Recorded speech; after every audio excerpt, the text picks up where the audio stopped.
My fiancée announced, in front of both our families, that her ex would always be part of her life. I called off our $90,000 wedding. Later discovered she was financially tied to him and helping him hide assets before his bankruptcy. A year later, they both lost everything, and I finally got peace that no amount of marriage could have given me. There's a particular silence that only happens at family dinners, the one that hums right before something detonates. We were at my parents' place, a quiet, suburban dining room filled with polite tension. Her parents sat across from mine, both sets smiling through the kind of stiffness that says, we're pretending everything's fine. Emma had insisted we all have dinner together to celebrate the engagement properly. She'd even worn white. My mother thought it was cute. I thought it was premature. Dinner was halfway done. Wine poured, laughter forced. When Emma put her glass down and cleared her throat. "There's something I need to make clear," she said, eyes flicking toward her mother and father. "Before we go any further with the wedding." Her tone wasn't nervous. It was resolute, the kind you use when you're reading a prepared statement. I remember smiling politely, thinking she was about to talk about finances or last names or maybe where we'd live after the wedding. Then she said it. "Ryan will always be a part of my life. My family. If you can't accept that, don't marry me." The air went still. Ryan. Her ex-fiancé. The guy she dated for 6 years before me. The one who'd cheated on her, according to her own stories. The one whose name she hadn't spoken for a year, or so I'd thought. I blinked, trying to process it, waiting for some kind of clarification. None came. "Emma," I said carefully. "You mean as in still friends?" She met my eyes, calm as stone. "I mean exactly what I said. He's family. To me. Always will be. We talk, we check in, and I'm not cutting him off just because you're insecure."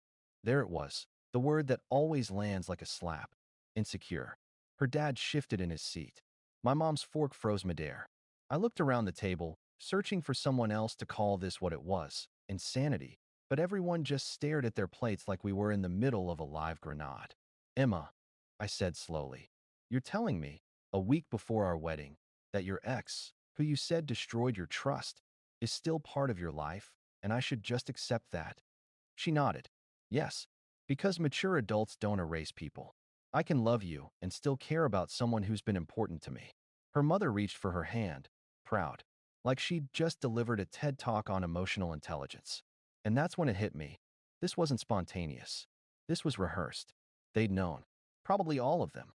I looked down at the ring on her finger, the one I'd spent a month choosing, and I swear it looked heavier than the food on my plate. So I stood up, quietly, calmly. Everyone went still. "You're right," I said. "You should be with people who understand you." "Where are you going?" her dad asked. "Following her advice," I said. "Not marrying her." And I walked out. My father came after me, but I was already outside, keys in hand, heartbeat steady. That was the moment I realized something strange. I didn't feel angry, not even betrayed. Just done. Like a book you realize halfway through was written for someone else. The wedding was 5 days away. Deposits paid. Venue booked. Guests flying in. Canceling it was like undoing a bomb. Calls, emails, frantic texts from vendors and relatives who wanted clarity. My parents handled most of it while I stayed at a hotel downtown, trying to think. Emma called 3 times the first night. Left one voicemail. "You're being dramatic. You knew I had history before you. You're throwing everything away over a friendship." Friendship? Sure. 2 days later, she sent a long text. "Ryan and I just talk sometimes. He's been through a lot. I didn't tell you because you get jealous. But if you really love me, you'll understand. If I really love you." The emotional equivalent of pulling the pin and handing me the grenade. By day 3, my name was already being whispered among family friends. Cold feet. He panicked. "She's heartbroken." No one knew the real story, and I didn't correct them. Because deep down, I felt there was more I didn't know yet. And I was right. On day 4, I got a message from an unknown number. "You did the right thing, man." No name. No context. Just that. An hour later, another. "She's been lying about Ryan. You might want to check her email." It came from a Proton Mail account. No reply possible. I didn't sleep that night. The next morning, I logged into our shared wedding planning account. I'd given her access to my email for vendor coordination months ago. She'd never changed the password. That's when I found it. A thread titled "Travel Plans, Ryan and M. Redhart." Attached, screenshots of flight confirmations. Destination, Maui. Date, 3 days after our scheduled wedding. And in the messages below, her writing to her best friend. I just need closure with him before I start my new chapter. He promised he's changed. I want to see if it's real. Closure. That word again. I stared at the screen until the cursor blurred. Then I downloaded everything. Every message, every attachment, every receipt. And that's when I knew. This wasn't a moment of weakness. It was a pattern. A carefully constructed lie disguised as emotional honesty. She hadn't wanted a husband. She'd wanted an audience. Update 1.3 days after the canceled wedding, I got a call from Emma's father. He sounded tired, formal, like a man rehearsing disappointment. You made a mistake, son, he said. She was being honest with you. You don't throw away a marriage over something so small. Something so small. That phrase stuck in my head like a splinter. I didn't argue. I just said, I appreciate the call, and hung up. But as soon as I did, I called someone else. My friend Daniel, a private investigator I'd met years ago during a corporate fraud case. I told him everything. He didn't laugh, didn't judge. He just said, you feel like something doesn't add up, right? I told him I knew something didn't. He started looking into it that same day. Day 1, the paper trail. By the next morning, Daniel had already found something strange. You know that trip to Maui? He said. She didn't pay for it. Her ex did. But guess who handled all the flight confirmations?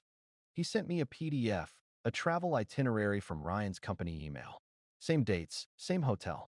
And Emma listed as guest. She'd told me she hadn't spoken to Ryan in over a year. Yet 3 weeks before our wedding, she was helping him book an island getaway. I asked Daniel to dig deeper. Sure, he said, but brace yourself. When people hide things like this, it's rarely just emotional. Day 3, the legal connection. That Friday, I got a file from Daniel labeled Joint Holdings. Inside, documents showing that Emma and Ryan still shared an active joint savings account. Opened 4 years ago, never closed. Still receiving monthly deposits, not from her, but from him. The description read, Wedding Fund. That's when it hit me. Ryan wasn't just part of her life. He was funding her, still. Quietly. Strategically. I confronted her with a text, just one line. You and Ryan still share an account. No reply for an hour. Then, it's just old. I forgot to close it. Sure, people forget about joint accounts with their exes the way they forget about extra kidneys. Day 5, the breaking point. Daniel called again. His tone had changed. I think I found the real reason for that dinner announcement, he said. Apparently, 2 weeks before that night, Emma had met with an estate lawyer, with Ryan present. They were co-signing documents related to a property Ryan's late uncle had left behind. Emma had been written in as a fiancée on one of the forms. Not mine. His. She wasn't planning to start a life with me. She was preparing to merge hers with Ryan's, financially and legally, before marrying me. And if she'd pulled it off, she'd have tied me to a shared liability she'd built with her ex. That he'll always be part of my family speech. It was her way of making sure no one questioned why she'd still be seeing him after the wedding. Calculated. Preemptive. Cold. That night, I sat in my hotel room, staring at the engagement ring sitting in its box on the table. It didn't feel like jewelry anymore. It felt like evidence.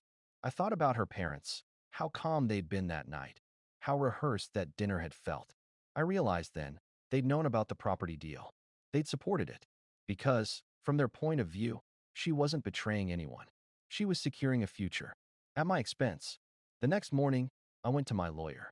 We froze all shared financial links, canceled the joint account I'd opened for wedding expenses, and documented everything.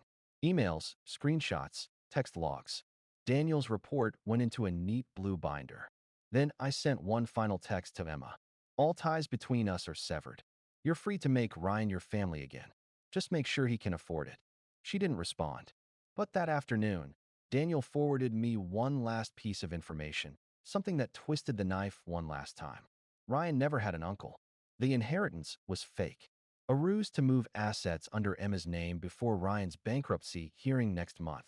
She hadn't just been manipulating me. She'd been laundering for him. That's when I stopped calling it heartbreak. It wasn't. It was a near miss. Final update that it's been almost a year since that dinner. The one where she looked me in the eye and told me her ex would always be family. At the time, I thought I'd lost everything. Now I realize I walked away with the only thing that mattered, My clarity. The legal fallout. 2 weeks after the breakup, Daniel called me again. Remember how Ryan was about to declare bankruptcy? He said. It's official now. And Emma's name showed up in his filings. Turns out, Ryan had transferred several payments, labeled as personal loans, to Emma's name, totaling nearly $42,000. The joint account was one of the places the money flowed through. Technically, she was an accessory. When the bankruptcy court requested documentation, my lawyer provided the timeline of our canceled wedding, plus Daniel's report. We didn't accuse her of fraud. We just answered questions, truthfully.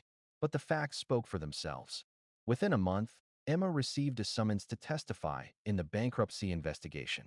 Her lawyer reached out to mine, claiming my client had no knowledge of Ryan's financial misconduct. Except, her signature was on the transfer authorizations. 3 times. That family she defended at dinner? He threw her under the bus in exchange for a lighter sentence. She ended up listed as a secondary participant, narrowly avoiding formal charges by repaying the funds. Her parents sold one of their rental homes to cover it. I didn't celebrate. There's no joy in watching someone drown, even when they tried to drag you down first. The human part. For a long time, I thought about what would have happened if I'd stayed. If I'd brushed it off, pretended it was just insecurity, gone through with the wedding. I would have been tied legally and financially to someone who was already knee-deep in someone else's mess. And the worst part? She would have smiled through it, convinced she was doing it for us. It took months for that anger to fade. I went to therapy, not because of her, but because I couldn't stop replaying that dinner in my head. Her tone, the quiet certainty in her voice, that belief that she could define what love and loyalty meant, and everyone else would simply adapt. My therapist said something that stuck with me. People who build their worlds on manipulation rarely see it as lying. To them, it's maintenance. She was maintaining an illusion, and I was lucky enough to see the cracks before I signed the marriage certificate. Closure, the real kind. 3 months ago, I ran into her mother at a grocery store. She looked older, the kind of tired that doesn't come from age but from disappointment. She asked how I was doing. I said, better. Working, traveling, sleeping. She nodded, then whispered, you were right to walk away. That was the closure I didn't know I needed. Not from Emma, but from the people who enabled her story. Life now. I live in Seattle now. New job, new apartment, no joint accounts. I still cook too much for one person, still catch myself checking if my phone will buzz at dinner. It never does, and that's okay. Sometimes I think about that night, her sitting there, surrounded by both our families, dropping that bomb like it was nothing. I used to think she was cruel. Now I think she was desperate, to justify the double life she'd already committed to. Desperation wears a mask that looks a lot like confidence. And as strange as it sounds, I'm grateful. Because she didn't ruin my life. She revealed it before it was too late.